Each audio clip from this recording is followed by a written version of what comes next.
شروع کرتا ہوں اللہ کے پیارے نام سے جو بڑا مہربان نہایت رحم کرنے والا ہے۔ آج ہم مفسر قرآن جریر طبری رحمہ اللہ علیہ کا عجیب واقعہ پڑھیں گے۔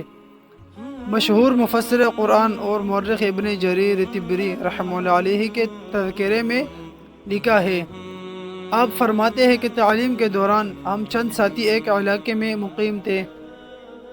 کچھ مدت بعد ہمارے پاس خرچہ ختم ہوا اور دوسرا کوئی ذریعہ نہیں تھا، چنانچہ ہم نے واپس گھر جانے کا ارادہ کیا اور اپنا سامان اکٹھا کرنے لگے۔ اس محلے میں ایک یہودی بھی رہتا تھا۔ اس نے جو ہمیں دیکھا کہ ہم واپس جانے کی تیاری کر رہے ہیں تو ہمارے پاس آ کر کہا، تم کیوں یہاں سے جاتے ہو؟ ہم نے کہا، ہم یہاں علم حاصل کرنے آئے تھے لیکن ہمارے پاس خرچہ ختم ہوا، اب کسی پر بوجھ تو نہیں بن سکتے، نہ سوال کر سکتے ہیں، اس لیے ہم واپس اپنے گھروں کو جاتے ہیں۔ اس نے دریافت کیا کہ تمہارا ماہانہ خرچہ کتنا بنتا ہوگا؟ ہم نے حساب لگا کر کہا کہ اتنے روپیوں کی ضرورت ہوگی۔ اس نے تھوڑی دیر بعد سوچا اور پھر کہا کہ پرواہ نہ کرو، تم اپنی تعلیم جاری رکھو، اتنی رقم میں تمہیں ادا کرتا رہوں گا۔ ہم نے کہا کہ اب تو یہودی مذہب سے تعلق رکھتے ہیں اور ہم مسلمان طالب علم ہیں، اب کس طرح ہمارے ساتھ اتنی ہمدردی اور تعاون کرتے ہیں؟ اس نے کہا کہ اس سے تمہیں کیا غرض، بس اپنا تعلیم جاری رکھو اور مجھ سے خرچہ لیا کرو۔ چنانچہ ہم نے جانے کا ارادہ ملتوی کیا اور وہاں ٹھہر گئے۔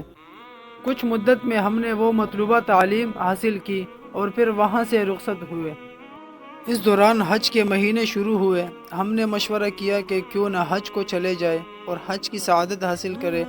چنانچہ مکہ معظمہ پہنچ گئے اور مناسک حج میں مشغول ہوئے۔ ایک دن ہم طواف کر رہے تھے کہ میری نظر اس یہودی پر پڑی جو ہماری مالی خدمت کرتا تھا۔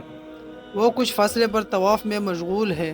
میں نے ساتھیوں سے کہا کہ دیکھو، یہ شخص وہ یہودی تو نہیں ہے جو ہماری خدمت کیا کرتا تھا؟ انہوں نے دیکھا تو بول اٹھے کہ واقعی یہ تو وہی یہودی ہے، یہ کیسے یہاں آیا ہے؟ ہم اس کے فارغ ہونے کا انتظار کرنے لگے۔ جب وہ فارغ ہوا اور اپنی قیام گاہ کی طرف روانہ ہوا تو ہم بھی اس کے پیچھے گئے اور جا کر اس سے ملے اور جان پہچان ہوئی۔ وہ بھی بہت خوش ہوا۔ پھر ہم نے پوچھا کہ آپ میں یہ انقلاب کیسے آیا اور یہاں کیسے پہنچے؟ تو اس نے کہا کہ جس وقت تم نے اب خرچہ ختم ہونے کی وجہ سے وطن واپس آنے کا ارادہ کیا اور میں اس پر مطلع ہوا، اس وقت مجھے تورات کا مسئلہ یاد آیا۔ تورات میں لکھے ہے کہ بہترین صدقہ وہ ہے جو دین کے طالب علم پر خرچ کیا جائے۔ میں نے سوچا کہ اس وقت تورات کا کوئی طالب علم تو نہیں اور یہ لوگ قرآن کے طالب علم ہے اور قرآن بھی آسمانی کتاب سے ہے، تو ان کی خدمت کر کے میں بھی یہ فضیلت حاصل کر لوں گا۔ اسی جذبے کے پیش نظر میں نے تمہیں وطن جانے سے روکا اور ٹھہرایا۔